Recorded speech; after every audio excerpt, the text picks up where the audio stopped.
Welcome to our channel. Today we how to update AWS IAM users policies for least privilege access. Easy tutorial step by step clearly.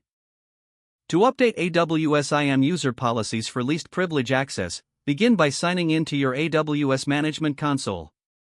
Navigate to the IAM service by searching for IAM in the search bar at the top of the console. Once in the IAM dashboard, click on Users in the left sidebar. Select the user whose permissions you want to update. In the User Details page, go to the Permissions tab. Here, review the existing permissions policies attached to the user. Identify any policies that grant too much access for the user's role. Click on the policy name to view its details and permissions. Analyze the specific actions and resources the policy allows.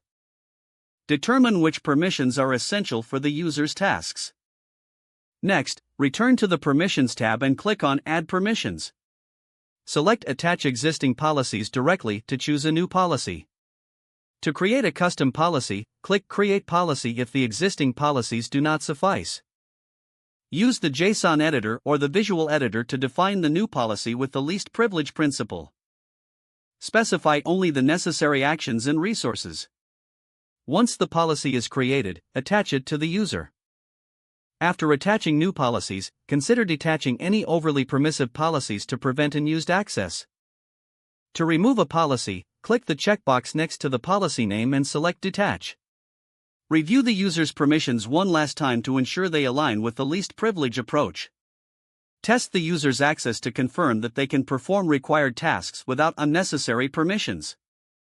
Finally, regularly review and adjust these policies as needed to maintain least privilege access as roles or requirements change.